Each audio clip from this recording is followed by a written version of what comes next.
Well, good morning to all of you. Thank you for joining us. Today we have two critical issues to discuss, and it's about concerns being raised by key stakeholders within Ghana's electoral space or governance space about the limited registration exercise to be undertaken by the Electoral Commission of Ghana, and then also concerns that the modalities being adopted, now accepted to be used for that registration exercise, are likely going to create a lack of access or going to disenfranchise ultimately some notable persons within our population who have qualified to vote because they are 18 and above, haven't yet been registered.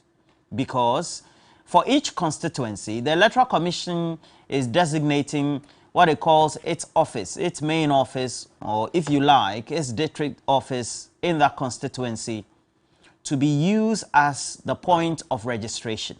I also do know, as well as many of you, that there are many people who could be disenfranchised or not get access to that registration district office because of many other things. Could be transport for the day, could be distance, could be ailment, etc. So the question is, shouldn't we have the Electoral Commission rather increasing its point of registration across the country, or whatever means can be adopted to ensure that we don't create that lack of access? As a result, we have some key personalities to help us do the discussions. I have with me, communicating for the government of Nana Addo Dankwa Akufo-Addo, our distinguished president, and then also for the ruling party, I have a serial entrepreneur, also a politician, of course young in age, Eric Amwakuchum. Good morning to you. What's your main constituency? Fantiakwa South. Fantiakwa South. He used to be with Trubu Amasaman as chair. He's a young, old politician, if I can put that. He's been in the trenches for long. And also next to him is energy consultant, legal practitioner, currently chair for the Political Affairs Committee of Kwame Nkrumah's CPP, reorganized and registered from 1992. Lawyer Kwame Jantwa. He is a distinguished son of Asante. How are you? I'm very well. Did you call him serial entrepreneur? No. Yes, a serial entrepreneur. He's a distinguished entrepreneur. The white business are from China. Oh no, a businessman. And then also, well, we formerly knew him as a journalist, but now a distinguished politician, member of parliament for Tamale North, the distinguished Alhassan Suhuyini, who has promised me he come here in peace. Good morning. Ever mischievous. Hey, Roland. As I always do, let me say good morning to some couple of friends of mine who have joined us on social media. Let me just make sure that open the tablet that has been supplied to me by Media General so that I get to the site. Please make sure that you share the link. Let us know what you think about today's topic. So, money, need money. I have Amuda Hamidu, who has joined us from the United States of America.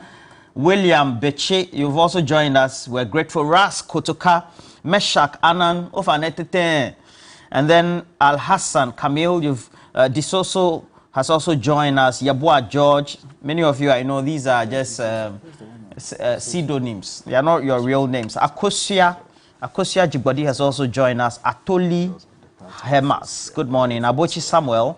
Godfred Mensah, Hamza, all of you have joined us. We're grateful. Please share. Solly Evans, you are watching. Please share. Akasokri Joseph, you share. Money Lion of the Born to Defend group. We thank you. We also encourage you to cash out within the period because the short code *439# is available for you. Share. Let us have some good time. Ishola Honorable says, nice intro, Roro, keep it up, I hear you.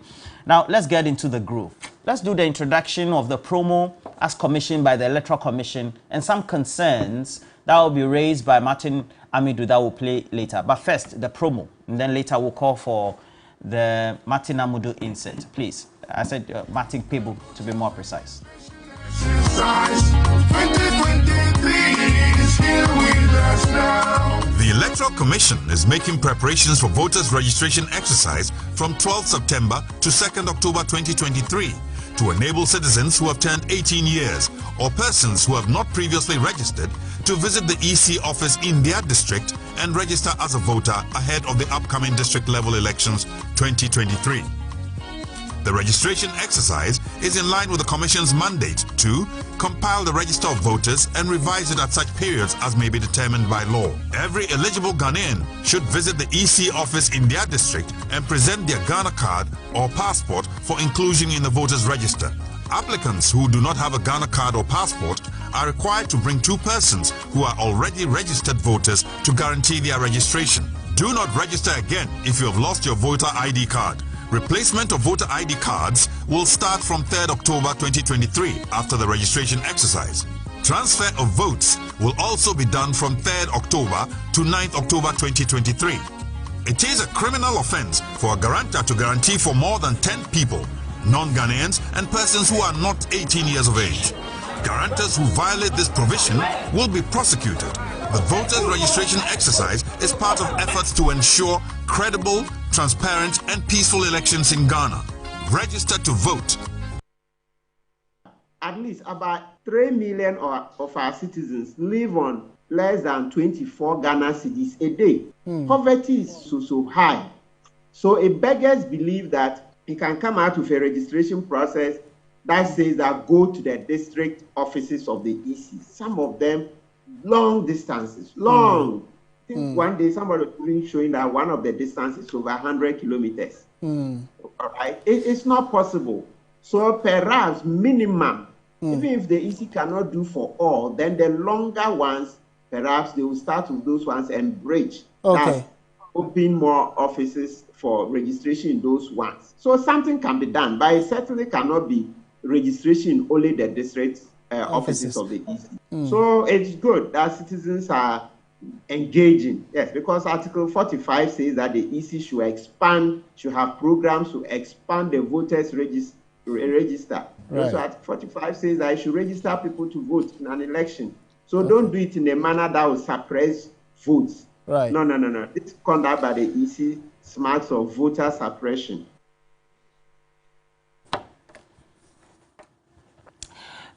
That said, Mr. Makushum, why have you instructed the Electoral Commission as a government to create the registration center to be only one in a district? Why? Roland, are you seriously asking me that question, that any government can actually instruct the Electoral Commission to set up offices or the modalities that it will take to run a registration exercise? I mean, I don't think that's a very fair question. No government, this MPP government has absolutely no role in the decisions that are taken at the Electoral Commission. I don't think that we need to start this conversation on this route. The Electoral Commission, per our Constitution, is an independent body. It's a body that is mandated to run the affairs of the state when it comes to electoral purposes. Now, for me, I think that sometimes some of these conversations, depending on if you're in government or opposition, creates a certain perception that when you're ruling government, you're in cahoots with the EC, and you become, by default, spokespersons for the Electoral Commission. I'm not here to speak for the Electoral Commission. I don't speak for the Electoral Commission. If there are certain things that needs more clarity, the Electoral Commission itself has a PR directorate and all of that. They can explain those things. But that notwithstanding, I think that we need to be very careful with some of these conversations around elections and making it look like, I mean, there are certain attempts to, I mean, you're using words like voter suppression. And who gives you what was the indication that suggests that if voters are suppressed, it's in yours to the benefit or otherwise of one party or the other? I mean, I find some of these generalizations sometimes a bit banal, if you ask me. The reality on the ground is that the Electoral Commission is mandated to do these things, even on a daily basis.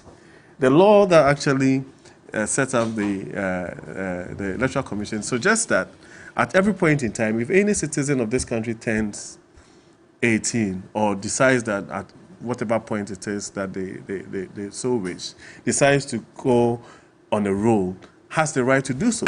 It's the same political parties that have kicked against that continuous registration of voters in this country by virtue of some of these, if you like, ridiculous casting of aspersions and creating all sorts of things. You call them as ridiculous. It's casting of aspersions. We have been Do you think that is fair? We have been here before.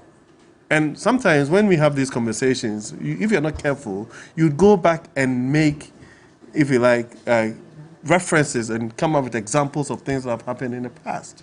And I think that over the period, our electoral processes, even if you look at the reforms that have taken place in this since 1992, at the point where we had opaque ballot boxes and time-printed, the voter cards and everything, to the point where we actually have biometric voter registration. We've come a long way. Yes, if there are certain challenges within the system, by all means, let's fix it. But this whole argument about even people moving from their homesteads to district office, for me, sometimes I really do not understand. This is a limited registration exercise for a district assembly election, right?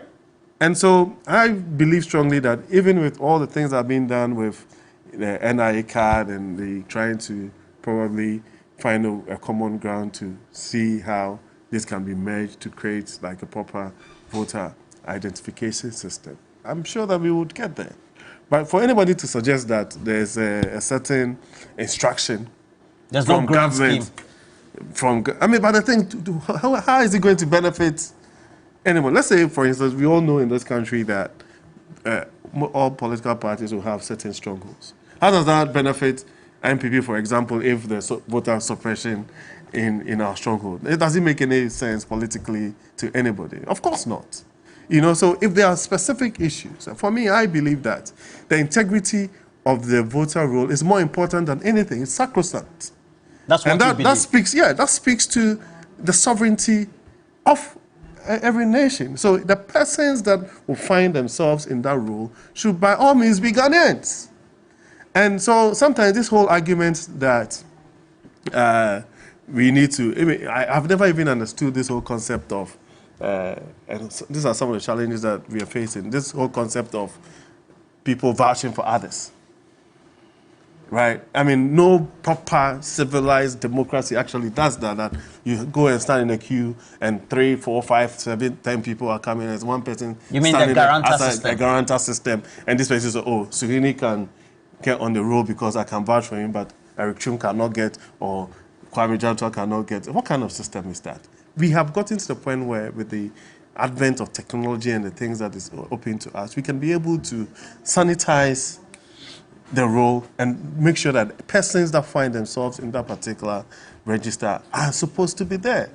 So, this whole over-politicization of it and creating a certain impression, for me, does not sit well. Let's fix the challenges. Is it a case that we should ensure that the EC has the capacity to do registration and on an ongoing basis like it's best practice everywhere? As a political party, even if we sat here today and say that we want to give that take that into consideration, we would disagree.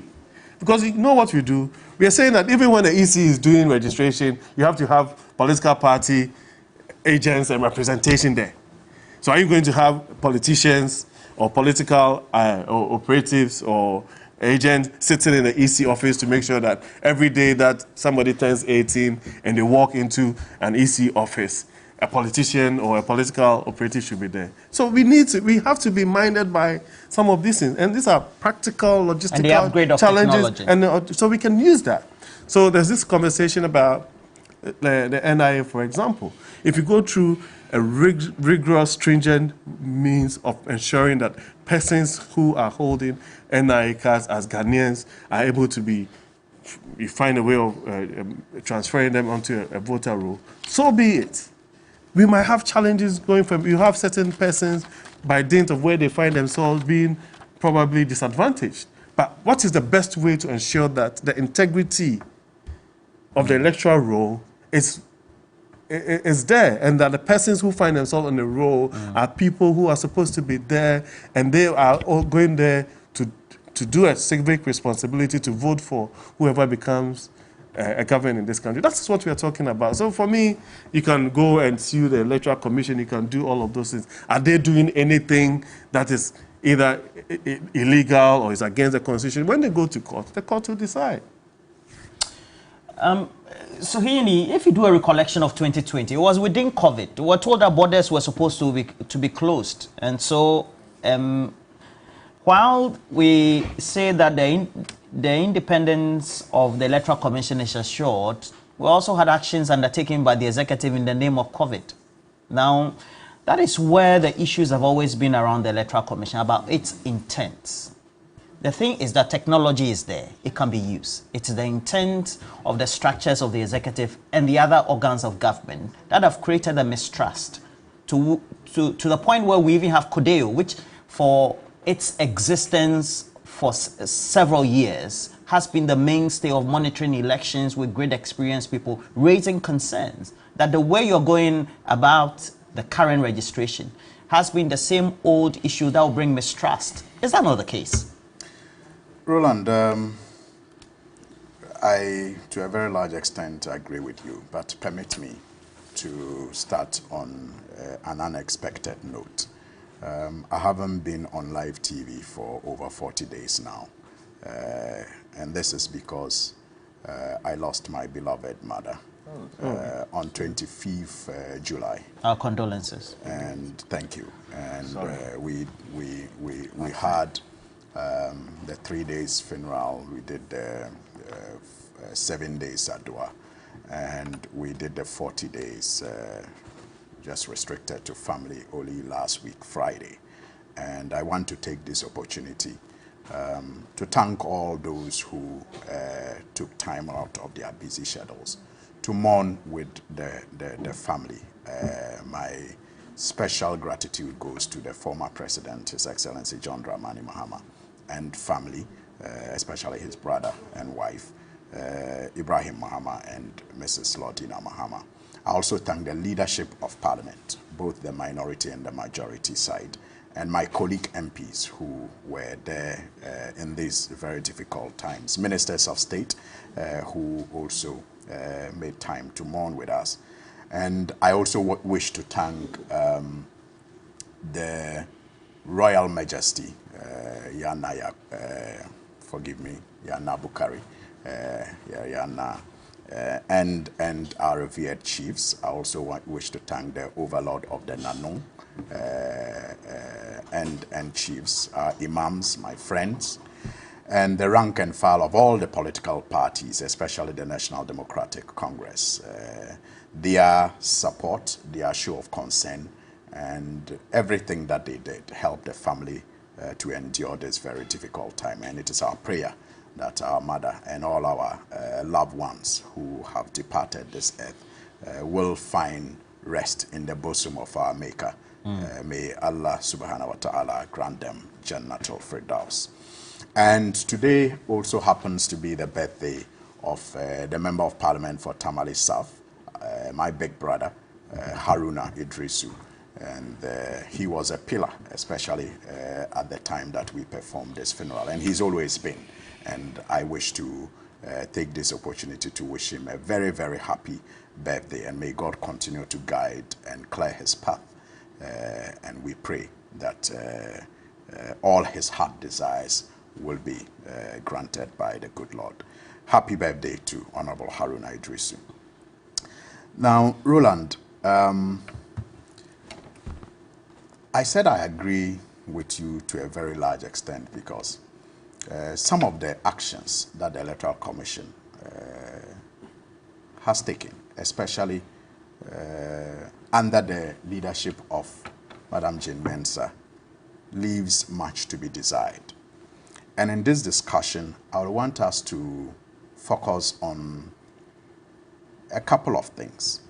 One, the illegality of what they are doing as far as this limited registration exercise is concerned. The arrogant ignorance and the possible attempt to manipulate the outcome of the 2024 general elections. I'll deal with the illegality first. Article 42 of our Constitution clearly stipulates that every Ghanaian 18 years and above and of sound mind is entitled, and the word here is entitled, has the right to be registered as a voter. It's a right. You are entitled to it. Now, Article 45E of the same Constitution gives the Electoral Commission that responsibility. It mandates the Electoral Commission. It's a duty that it is not supposed to shirk, to undertake activities that will expand the voter register and make it possible for any Ghanaian 18 years and above and of sound mind to be able to register. The Electoral Commission has its own CI 91, Regulation 22B, also gives a certain requirement for the setting up of registration centers. 22B. First, it says that a registration center should be suitable for use on election day. That's A. A registration center should be suitable for use on election day. And then most importantly, B says that it must be accessible. The place that is designated as a registration center should be accessible to the potential voter. Accessible to the potential voter. Now, the question to ask yourself is, are these regional offices suitable for use on election day? Your guess is as good as mine. I don't know of any district office of the Electoral Commission that is, suitable for elections on election day. It is not a polling center. 2, are they accessible? Are they accessible? And see, I have said on other occasions that some of the problems we face in this country is due to the lack of geographical appreciation of decision makers in this country. There are a lot of people who are at decision making places or in decision making offices who lack basic understanding of the geography of Ghana. At best, they know Accra, they know Kumasi, and they know Cape Coast. And maybe sometimes they know Takoradi. I think they know all. The places, there's a difference between knowing of a place and knowing a place. They have not traveled this country. How many people have you met who will tell you that, oh, this is the first time I'm in BA. This is the first time I am in the North. This is the first time I am in the Volta. And yet, they are either managers, they are directors, they are occupying influential positions. And so because of this lack of understanding of the geography of this country, when they are making decisions, they are myopic. Their decisions are based on what they know. And so when they say Electoral Commission's office, district office, they are limiting their thinking to what pertains in Ashanti region. So where the district offices are, or in Greater Accra, where the district offices are accessible. Or in Central region, the district offices, they are accessible. But, Roland, and that is where the arrogant ignorance I spoke of comes in. Because you see, when you are ignorant and you are not arrogant about it, you can learn. You go to some districts, as we speak, for example, there are so many communities in Saboba that are cut off, completely cut off, because it is the rainy season. And that again is the reason why in the past, many of these exercises were never done in the rainy season. Completely cut off. Many communities, not only in the Saboba district, but many other communities, especially up north. Remember, the Bagri Dam will be spilled soon. Many communities will be cut off. Apart from the distance that people speak of, the inaccessible roads in some communities to access their district capital, where the Electoral Commission's district office may be, it can take them 2 days travel time. 2 days travel time. They will have to cross rivers and streams in their front plains here. I'm sure that Eric knows that because he's close to their front plains. He will know the difficulty that some communities will have to access the Electoral Commission's office to undertake this registration exercise. Now, is the Electoral Commission by this not denying people in these communities who are 18 and above and of a sound mind the opportunity and the right to get registered onto the register? Clearly they are. And that is illegal. That is unconstitutional. Because they are supposed to ensure that it is made accessible to these people. And access is not just about, availability. You can say that, oh, the Electoral Commission has a district office, it's available. But is it accessible to everybody? If you look at Greater Accra, you say, oh, it's accessible. Central region, you can say, oh, people can just drive there, right there. There's no intent. The problem is that is there an intent? Yes. Between the actions of the executive and then actions of the independence of the Electoral Commission itself to create that.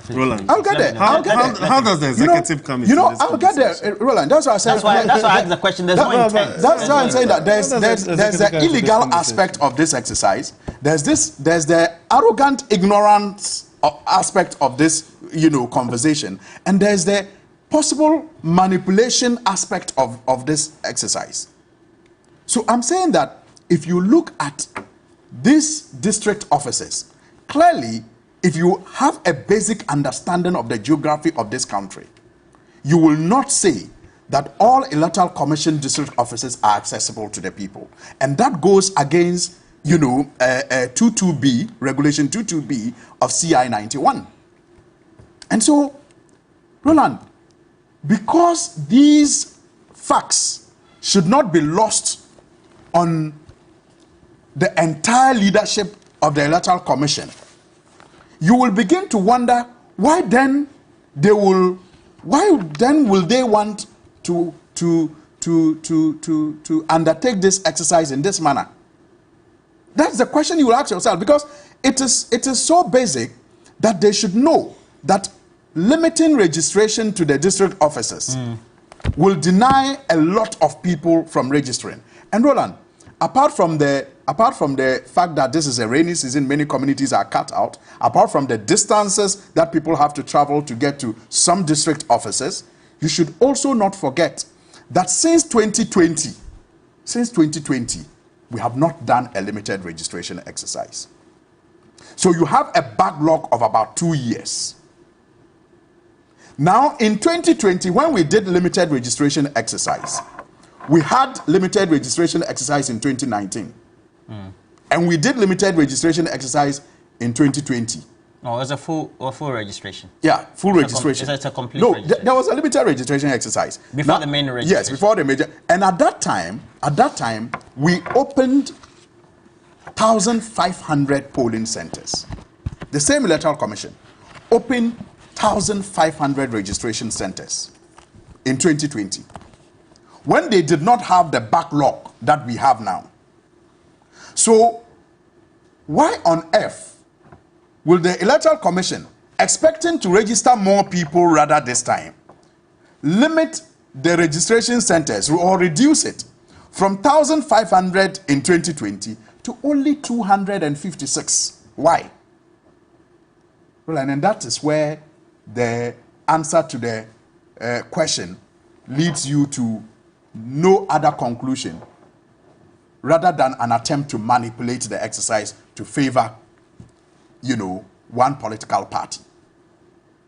Because in this case, it is not just the NDC that is making these claims. That is why the suit that has been filed in court has all these other political parties joining. And so you ask yourself what interest the Electoral Commission has when it comes to suppressing this registration exercise. And Eric was saying that he cannot understand how this will benefit any political party. Well, maybe you have not been reading the political, you know, data that much. Because clearly, every incumbent government suffers apathy. Yeah, but then that doesn't mean that you would... Can I come in? Can I But finish? you asked me a question. No. I didn't ask you a question. Well, I'm rather answering a question you left. Please inform me. You understand? Every incumbent government suffers apathy. And in this regard, sometimes, and because of the economic conditions that we face today, if you are able, for example, to ensure that in your strongholds, where perhaps the district offices are more accessible, people get registered. Conjecture. And then the other areas where it is not accessible, where you know that perhaps you will suffer, you know, your huge losses, people don't get to register. That is voter manipulation. That is voter suppression in the strongholds of your opponents. Okay. So it shouldn't be lost on you that there is something to gain if the Electoral Commission makes it impossible or difficult for people who otherwise would have voted against this government to get registered. And that, in my view, is what the Electoral Commission is engaged in. And so I wish the parties well, and I am disappointed that it seems like the judiciary is also already beginning to play games. And I've been saying this, I mean, there are some institutions that have been strategically placed, and if not dealt with, our elections, not only 2024, will continue to be compromised. Because how on earth will you go to the courts? You want to file a motion, and then they tell you that the Chief Justice is not in town, and so you can't have a date until the Chief Justice returns. And Eric was talking about digital era. I mean, the Chief Justice is not in town, and so your case you can't be given a date for hearing until the Chief Justice is in town. I mean, what is the interest? Okay. Right. The registrar of the court no longer has the right to give people dates for hearing. Okay. Now, Mr. Janto, there are key issues, and then let's make a reference to, you go to section 30 of CI 91. Let's go to section 30 of CI 91. It will be on the screens very soon. And then we'll read that for you. It says that revision of the register. Now, 31 says the Commission shall supervise the registration of voters annually and may revise the register of voters for each electoral area within the period that the Commission shall determine. Now, 2, the process for registration as provided in these regulations apply with the necessary modification as the Commission shall direct for the revision of any register. That said, you go to also the injunction in terms of what the writ says. You go to 41. It says, it makes reference by those who send the issue to court that the chairperson of the respondent issued a statement stated publicly on the 10th of May 2023 on an earlier injunction, and this time in reference to the Dufour case when the NDC was having its internal elections, where we had the response of the Electoral Commission being that in order that we are not cited for contempt, the Commission has taken the decision not to supervise the conduct of the presidential and parliamentary elections until the determination of the case by the court. And this is being cited because this is an independent action of the independent body, the Electoral Commission, because there was a case filed in court and was in lieu taking a decision before the court makes that decision based on the determination of that case. If you take a look at that, there's a case in court, there's an action taken by the Electoral Commission with precedent, and this time it says that I'm waiting for the court or has taken no action at all. But we also do know that these are the actions that tend to raise questions about whether there is an intent or not of a specific independent body, and this time we're talking about the Electoral Commission. What do you make of this, Mr. Lawyer Jantua? Good morning. Morning. Before I go there, let me ask you a question. Please do. The presidency, who guards the presidency? Who got in terms of the security services? We have designated entity within the Ghana Armed Forces as well as the police. The Ghana Armed Forces and the police. It's more the police than the Ghana Armed Forces. I think I see more of the Ghana Armed Forces, and then I see some police as well. Is the Electoral Commission a war zone? No, we're not at war. But since 2017, we've seen that. Why are Since they Sedun Kete and Co took Please, cutlasses please, and machetes, they please. have had police people there. Please. That's untrue. Please. Sedun Kete and Co have never That's taken the response, official response of government. So I'm we'll sorry. take it as What do you No, mean? but I'm just saying. you shouldn't allow it to slide like it is true. Have you forgotten when you guys took the Patakari and all of those things? No, I said and that I cudgels took and cutlasses everything? where? No, don't let it slide, Roland, as if it is true. Let him withdraw that's his it. opinion. Yeah, No, opinion is not about facts. Please go ahead, Jantua. Some of these things, we let them slide. It's not fair. Where on the where has I said Kete didn't take cutlasses. Absolutely. So let it. So please, Jantua, go ahead. Why do we have soldiers guarding the Electoral Commission? Why do we have soldiers guarding the Electoral Commissioner? Who has explained it to Ghanaians? Is there a particular reason? Is the Electoral Commission a war zone? Is it a place people can't go? Is it not provocative and intimidatory to have soldiers there? And nobody says anything about it. It's quiet and it's silent. Why? The Electoral Commission and the Electoral Commissioner, what really should she be doing?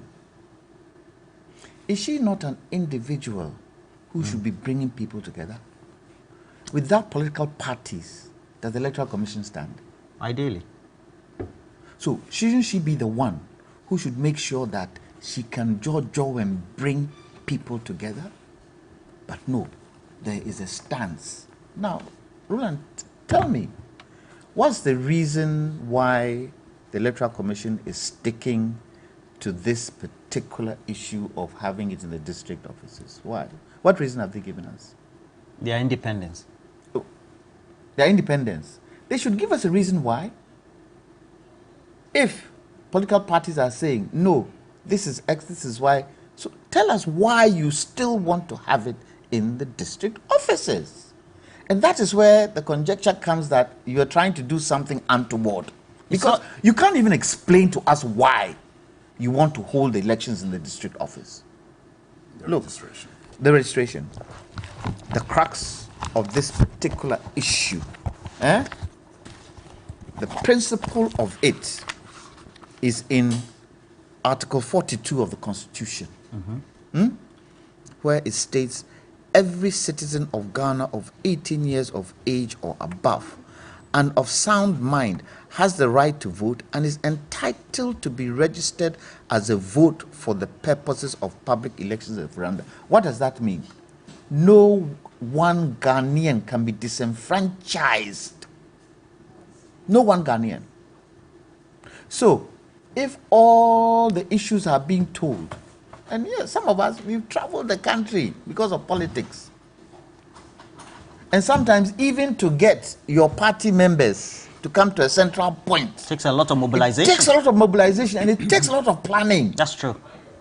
It takes a lot of planning to get your members to come. Because you know what happens? If you do not do that and you go to a constituency and you don't bring them, they castigate you. We are members of your party. You came to the constituency. You couldn't even be bothered to bring us in. So, when you now go to 45, Article 45C, it says, the Electoral Commission is to conduct and supervise all public elections and referenda. Are you trying to tell me that when it comes to elections, they are not going to set up election boxes and all this in those places? Are you trying to tell me? They'll tell them, come to the district office to vote. Is that what they'll tell them? They will. So what stops them from doing this one today? What stops them? What stops them? I don't understand why we should always have some kind of provocative issue with the Electoral Commissioner all the time. Why? Why are they there? What's the Electoral Commission there for? They are there to supervise elections, to make sure that the boundaries and all, that anything that has to do with national elections and even party elections, they are supposed to take control of it. So why are they being stubborn and hard-headed when a number of parties tell you, please, and we know our members, some of them won't be able to afford it, and by so doing, you are disenfranchising them. Why do you think the chair of the Electoral Commission, Jean Adukwe Mensah, is doing that? I don't know. I don't know, not unless she's taking instructions from her boss. Who is the boss? Who put her there? You mean the president? Who put her there? Eric, please let people make their you know, comment. but Today you this came morning in, guys- you are this. No, please. No, please. no, Eric, but Eric, I mean, Eric, if you Eric, can't, Eric, if you Eric, can't Eric, give please. me Eric, a please. reason, Allow Mr. if you Judge to can't- make his comment. No, Yeah, no, but please. if Today you you can't- become like you are interjecting. if you are usually can't a give, calm person. listen, Eric, if you can't But give me sometimes- No, Eric, Eric, if you can't give me a reason why you want to hold the district registrations at your district offices, what then should I say? You can't give me a reason. So, Roland, Yes, sir. we get up from here. I see your wallet is taken from your pocket. Then I pull it. Then as I go out, you see me holding it. The first thing you ask me, oh, Mr. Jantua, why? And if I can't give you a reason why, will that not infuriate you? It will. Will it not make you annoyed? That, Mr. Jantua, you took my wallet from my pocket and you couldn't say anything. And I'm saying that the Electoral Commission is there for the people. They must be able to give us a reason why they want to hold this. And the political parties ask for an injunction. And because they are saying that the Chief Justice is not there, they cannot serve the Electoral Commission with the writ. They can't. You think it's deliberate? I don't know. I don't know, because I believe the Chief Justice, wherever the Chief Justice is going, there's somebody there who will take her place in case anything happens. So that's somebody there. I think this one is the registrars at the courts who can handle this thing. But if you say the Chief Justice signs these things, and Eric was talking about digitalization right now, isn't it easy to communicate? You can be in Afghanistan. Isn't it easy to communicate? You've got phones. You can even do conference call on WhatsApp. Can they not call her, oh, such and such has come. What should we do? Oh, okay, give it to this person to sign so that it's quick. No, be so. And I ask the question, all these institutions that are there, are they not there because of the people? Are they not there to make things easier for the people? So why is it that there are always infractions if there's no intent? If there's no intent to cause things that probably aren't even there. I don't understand it. Simple. There are Ghanaians who won't be able to make it because they don't have the wherewithal. So please, Electoral Commission, listen to us. Let's not have this in the district offices. Let's try possibles. Come back to us and tell us, we don't have X, we don't have Y, we don't have A, resources aren't available. So if you want us to do it, how do we do it? Tell us something. Have they been able to tell us anything? No. So definitely. Some of us will say there's an intent somewhere. Yeah. They are doing things to favor the ruling party. They are doing things because elections are coming. They are doing things because the economy is such that the ruling party, if you are not careful, they might not win the next election. But we have to make sure they win. We will say it. If you can't come and tell me why you're doing it. So, let's see. Mr. Mwakuchum, you take a look or a reflection. According to Section 30 of CR 91, the Electoral Commission was expected or is expected to undertake these limited registration exercises. So after 2020, 2021, zilch. 2022, zilch. So ideally, we've created a backlog. And for the governing party, you sit aloof. Nothing concerns you. No, but I mean, I think that you started off on this particular conversation, on this particular angle, where you're asking that even the government has instructed the Electoral Commission, and you're using the same angle again. And I'll say that there's absolutely no indication, and there's absolutely no motivation for government to be in cahoots with the Electoral Commission because of electoral purposes. And I'm saying that even what Suhuyini said about the fact that in your strongholds and everything, how do you determine that if there's limited registration and it's not done at the various polling centers like it's done, it is going to inure to the benefit of one party or the other? Or like Kwame is trying to suggest that because the Electoral Commission hasn't come out to indicate clearly why it's choosing this particular route of using the district offices, then he can sit here and conjecture or speculate that but he's saying that no. You see, we have to be very careful with some of these conversations, right? Because as we speak, this is not a platform for speculation and basically casting aspersions and creating all sorts of negative propaganda just against government. Do you know why they're doing it? Because do you know why they're doing it? Yeah, because they're doing registration why.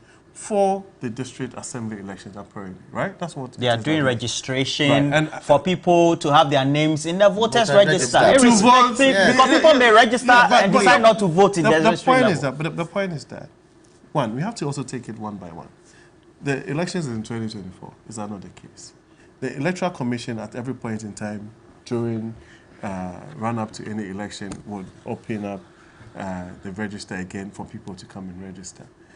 As far as I'm concerned, for the purposes of this is for these district assembly elections. Like I've said, like I even indicated earlier, so that I'm not sitting here trying to even become a spokesperson for the Electoral Commission. I don't intend to do that. I don't even want to do that. Is that for us as a democracy, we've even agreed that we have to do something called continuous registration.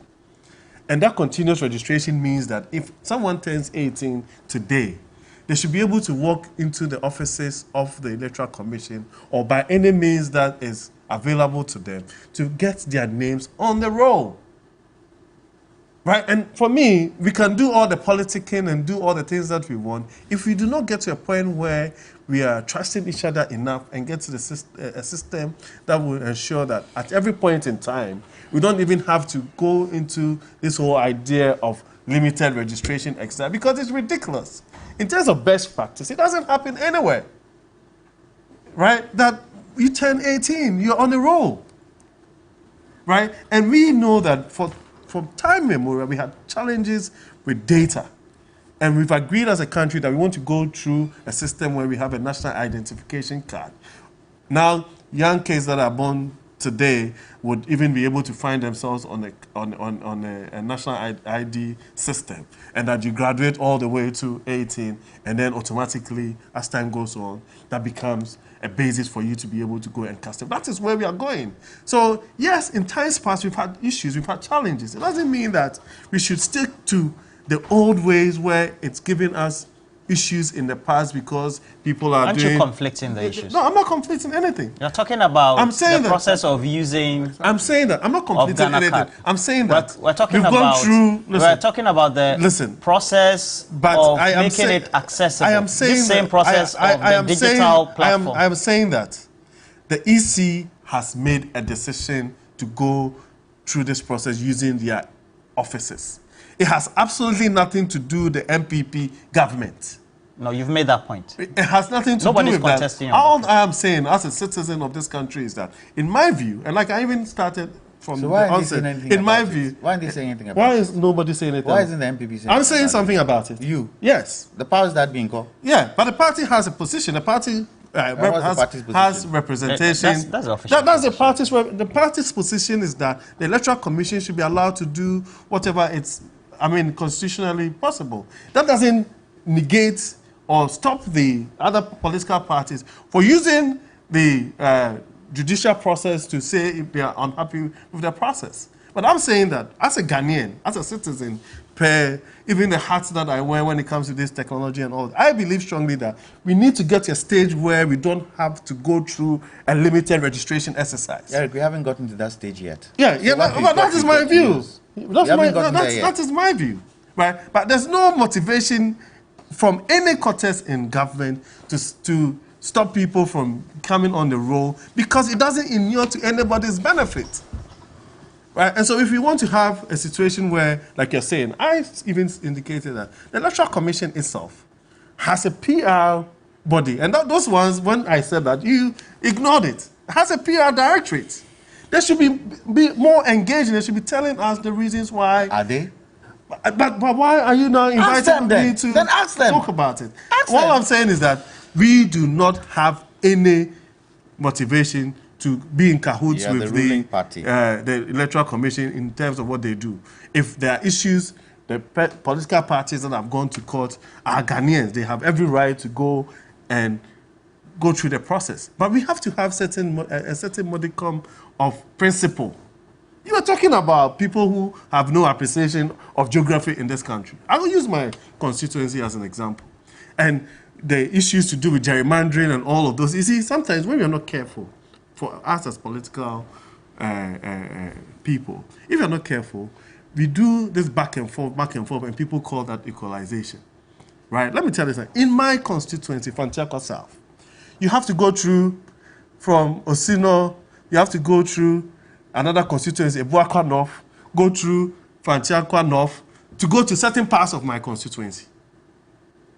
And right? I'm just giving you an example. So when you say that people have no appreciation of geography and all that, we know the kind of things that have been done in the past. But even in here, the name you go of from Kanda, you go to 37, then you go to... I'm trying to... But what I'm trying to say to you is that we have never had a perfect system. Okay. Do you agree? But for us as political... Mr. Wakuchum, do you agree? So for us as politicians... Do you agree? If we are minded by this democracy and we want to protect do you agree? Sometimes this whole conversation should be based on principle. Do you agree that distance can create inaccess or a lack of access? Do you agree? There's so many other circumstances. I can agree to that. Okay, thank you. Right. I can, even when it comes to assessing even maybe local government services and all of those things. That's why I use that example.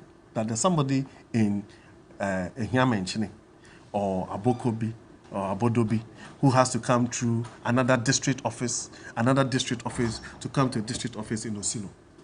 Right, and so if we are having these conversations, maybe we need to even go to the point of asking the Electoral Commission when it comes to even this whole demarcation of constituencies, and if it actually even makes sense. Then we can have that conversation. Myself and Sunyini and Kwame can have that conversation and say that you cannot have a situation where somebody has to traverse 3 or 4 constituencies to come to the same constituency. So even when it comes to issues to do with the number of constituencies that we have, the adding new constituencies, the number of voters, you have a certain situation where you have a voter population of 30,000. In other places, you have a voter abandoning the of issues. 300,000. We can have that conversation. Please, before Suhuni comes, quick one, please. A quick one. I want you to keep it all. Okay. Yeah. Now, Suhini, there's a key question that a friend sent me. He works with one of the CSO. He says that why are the parties who have gone to court not warming up to the idea that this could be the beginning of ensuring that we have a digital system of everybody graduating onto the voters register using the Ghana card? And so what if you can complement mobilization purposes of the various communities as political parties, including the ruling party. Nobody should have any problem. It means that you are one designated office at 37. Everybody from Medina, etc., should come and register, let's say, for example. But we know Northern Ghana is sparsely populated, and in many other areas also. Afram, please.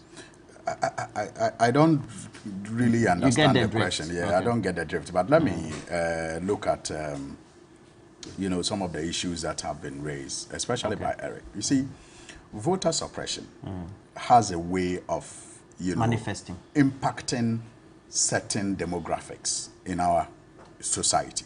And it is, you know, worldwide accepted that it can impact, for example, people with low income, and it can also impact people who are minority groups.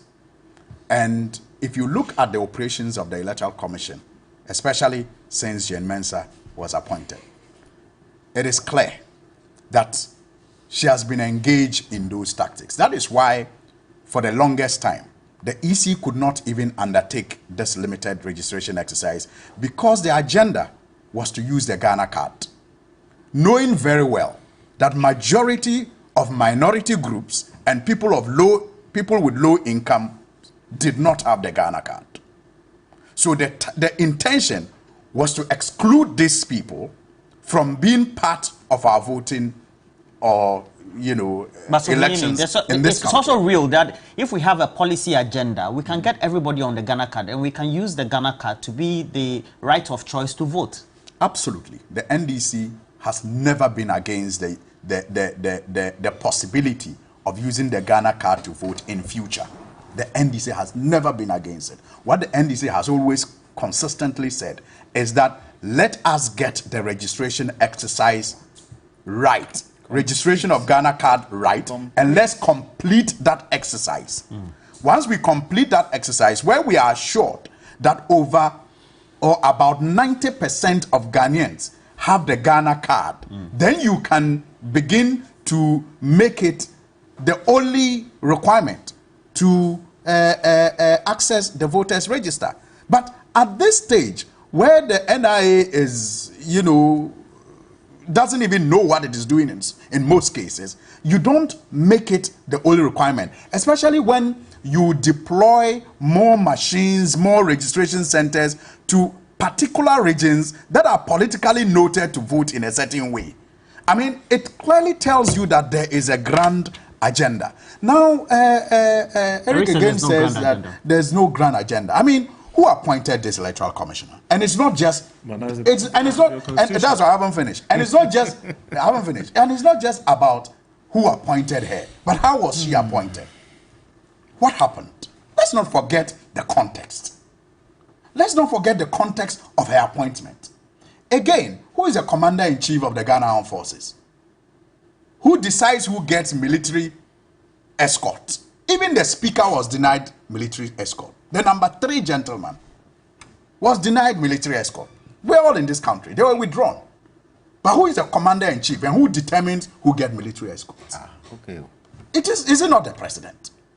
Now, let us not also forget that the president has said that of all the things he has achieved, the one achievement that is still outstanding for him is to hand over to a new patriotic party government. But that one, he's president. He'll say that. Yes, he said that.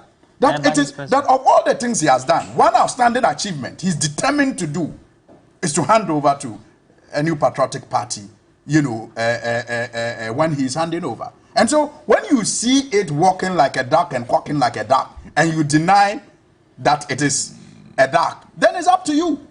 I am saying that clearly there is an attempt to manipulate our voter register. It started even during COVID, when we're all forced to ignore the risk and compile a new register. Borders were closed. As we speak, Roland, are you aware that IT specialists or IT officers, not specialists, IT officers have been recruited by the Electoral Commission? And these IT officers are going to be posted to every district from the center here in Accra. Are you aware? What's wrong with that? How has it come to a point where the local electoral, commission officers can no longer recruit IT people in their communities. I mean, the whole of Upper East region, they can't get someone with IT background. The whole of the Northern region, they can't get someone with IT to support the EC. The EC has to recruit, the EC headquarters is recruiting IT officers and posting them across the country for this particular exercise. What is that? What is that? Somebody will ask why that obsession to control this process the way that the Electoral Commission wants to control it? And that is why these other political parties are now also, waking up to the reality that this Electoral Commission, it's arrogant and is determined to pursue a certain agenda. Because when the NDC used to say it, it was as if, the NDC is fighting with the Electoral Commission. In this particular case, the parties will tell you that when they had that IPAC meeting, none of them agreed. Yeah. None of them agreed that the registration should be done at the district offices. Yet the Electoral Commission came out and issued a statement suggesting that the parties had agreed. It tells you that their minds are set on making sure that they manipulate this registration exercise, which will eventually benefit the incumbent, so that His Excellency the President will achieve his, last agenda. Ultimate goal. The ultimate goal of handing over to the New Patriotic Party when he is leaving office. But the people of Ghana will ensure that there is a change in 2024 so that he and his cronies will be held accountable for every penny, for every decision that they have taken in the last 8 years. Mr. Janto, as you wrap up, is it that we're just throwing red herring, or there are genuine concerns regarding the actions of the Electoral Commission, and so that it gives people, including you, the minority parties, the concerns? Let me use a message sent to me by your good friend, my learned friend, Sampi Yali. And he sends me the definition of accessible. And he says, refers to a site, I quote, facility, work environment, service, or program that is easy to approach, enter, operate, participate in, and or use safely and with dignity by a person. And the most important bit of this definition, by a person with a disability. Are you trying to tell me that in these areas where people might not be able to come, there won't be disabled people there? Will the disabled people be able to come to the districts? When you take the number of the quantum of distance, the distance of the area, will disabled people be able to do that? Will a blind man be able to do that? Will somebody who's a cripple be able to do that? Disability alone, with what the EC is trying to do, would disenfranchise them, wouldn't it? And I've told you, the crux of this particular principle is Article 42. You cannot disenfranchise anyone because they have the right and are entitled to be registered. So, the Electoral Commission should think again. Look, kata-kata has happened in countries because of Electoral Commission. What is kata-kata? Please, come now. What is kata-kata? Basa-basa. Basa-basa. Basa-basa. That one you know, basa-basa. That one you know. Confusion, chaos. Confusion, chaos. That is why I'm saying the Electoral Commissioner should act as a mother to the people of Ghana. And when they talk, she should listen. Say, okay, let's see how best. But most of all, I come back to it. Give us a reason. Yeah. Eric, give us a reason. Especially when you reason. didn't have a backlog of 2 years, Roland. Give us a when reason. you didn't have a backlog of 2 years and you were doing limited registration exercise, Right. You were able to tell us. 1,500 centers. Okay. And now that you have For 2 years backlog, you are opening only 256 registration You centers. quoted some What is the cases, reason? didn't you? Where the Electoral Commission said what? Not until they've had the determination of those cases, they are not going to move. There was a precedent, yes, just in the NDC primaries, where they were supervised. What's different? So we are waiting. Okay, so the Coalition of Domestic Election Observers, very long-standing organization, is currently headed by Mr. Albert Kofi Ahin, a man I know so well, had been the director of elections, I have to say, of the Electoral Commission before. And in their statement, they said when it comes to the riverine areas and areas difficult to reach, like the Dwarf Island in the Afram riverine Place. areas. The riverine areas. Riverine. Yes. That's the pronunciation. Yes. Riverine area. Riverine areas. Thank you for the correction. English no be small. He continues by saying, that's Kodeo, I don't think the EC, and this time headed by Jean Mensah, expect voters to take a boat and come to a place like Donkor Krom to do the registration. As an experienced person, he continues by saying that the tradition has always been that the EC will make sure people who are to do the registration stay there for a week or so to do the registration and return. This is a concern. That said, one of the concerns has been that Alan has withdrawn, and that could have effects on the trust for the November election. How is the governing party managing that? Well, I mean, the withdrawal was received by the party. The party has also issued a statement. And as far as we're concerned as a political party, it's well within the rights of any aspirant to, at any point or any stage in the process, decide to either continue or truncate the process. And so for me, or even, I mean, if you're taking a careful look, I don't think that it creates major challenges for the party at all. The process is still ongoing. By November 4th, God willing, we would have chosen our flag bearer.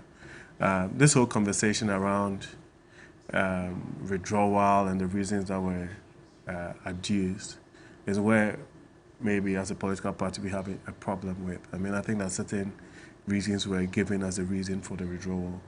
Now, based on the facts on the ground, it doesn't point to that.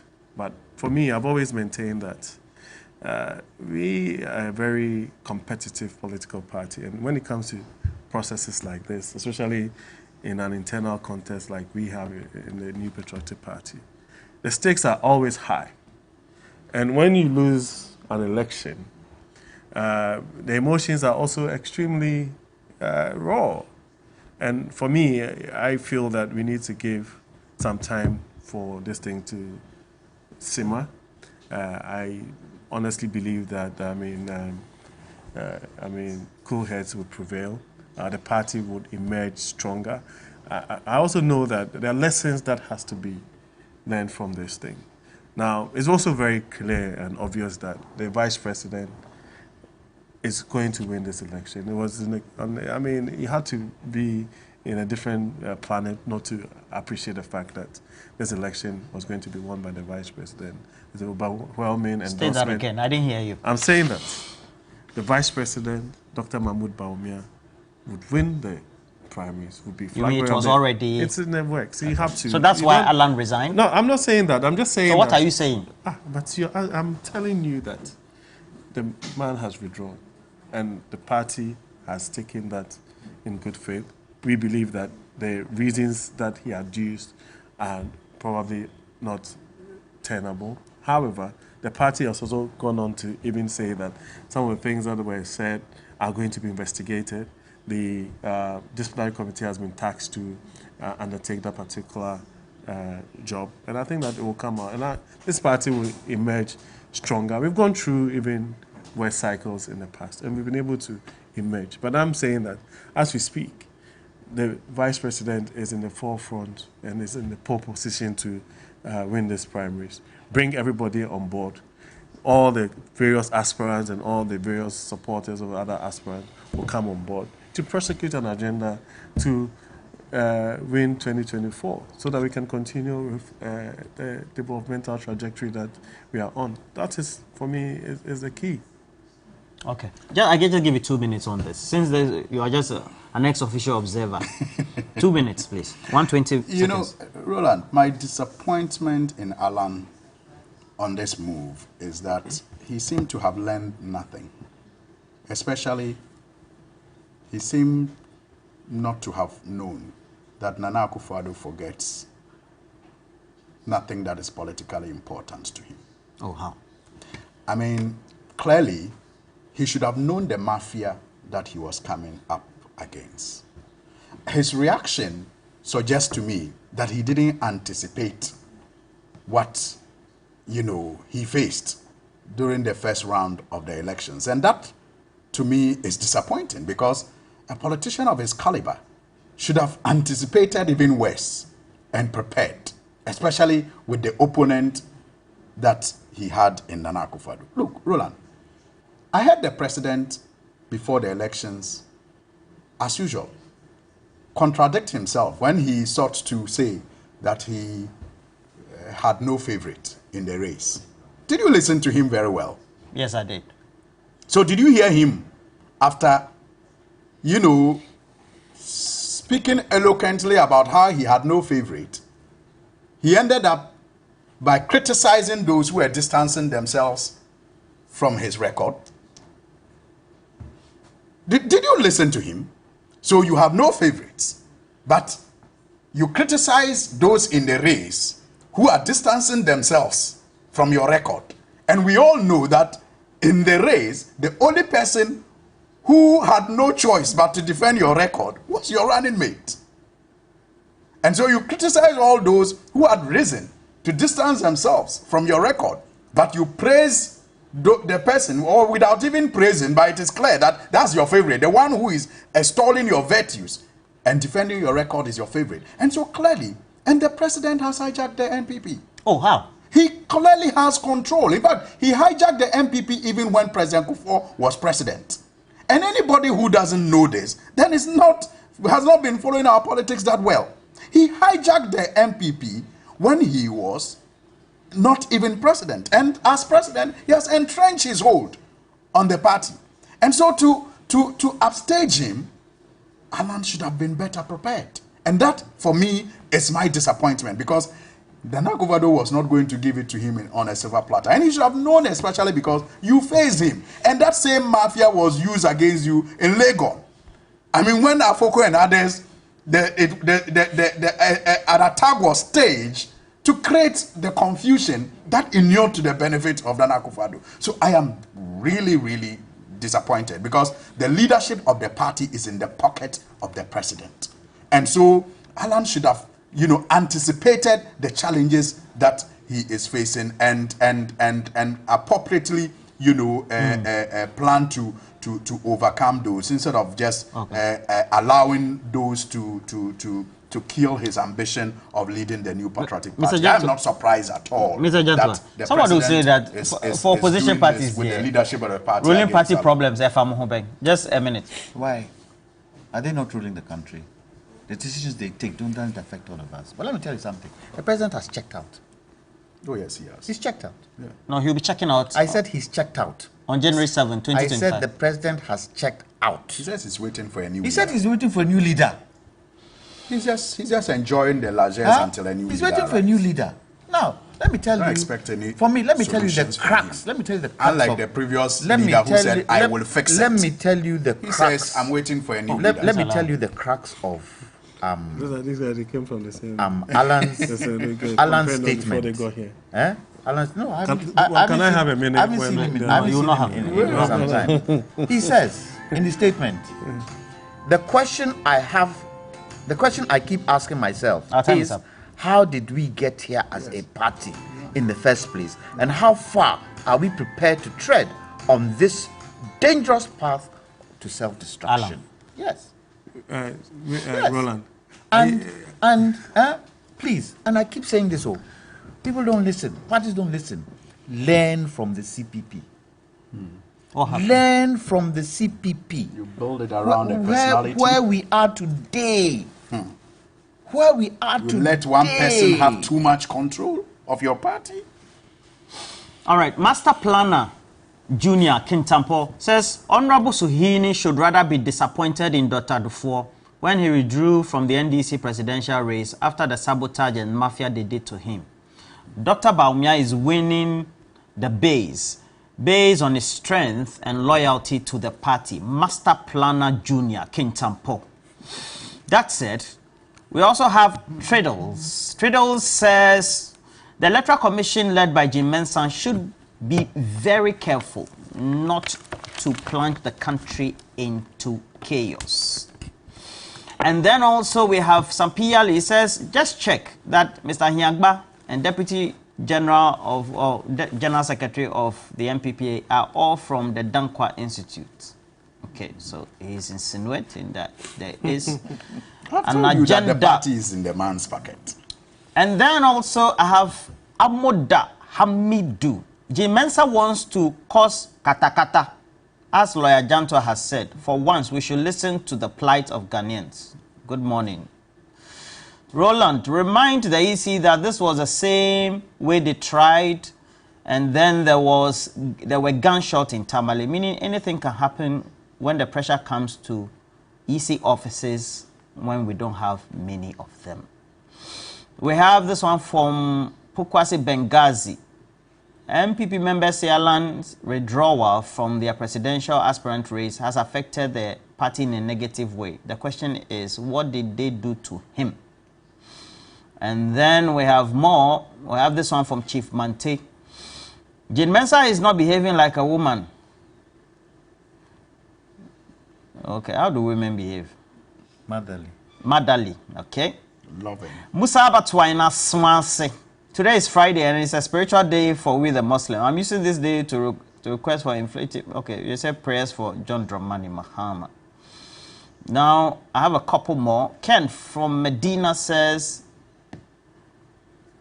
even Greater Accra and Ashanti regions have problems. How much more those outside these areas? And Mr. Jantua said something that is critical about the president checking out. You recall that when Dumso was at its peak, that was about the second year or so of President Mohammed's presidency. He didn't throw his hands in the air. He said, I will fix it. No. And he did by the time he left office. This president tells us that the decision of the EC to do the voters registration in this crisis. To celebrate, I mean, we are not angry enough as a people. We are too tolerant. We're taking a break. This abysmal failure. We're tolerant for a break. We'll be right back. Tolerant of this abysmal. There's a passion that brings us together, but beyond the thrill of the game, we know why you play.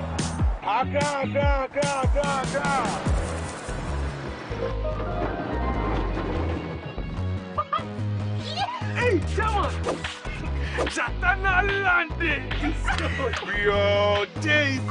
This advertisement has been vetted and approved by the Gaming Commission of Ghana. Bet responsibly, not for persons below 18 years. Gaming can be addictive. 5bet. Together, we play. You'll ever taste. Hi, baby. Hi, Mom. Hope you're having fun at Granny's. Yeah, but Grandma doesn't have my favorite top chocolate spread. Hi, Mom. Mommy, please, I miss top chocolate spread on bread.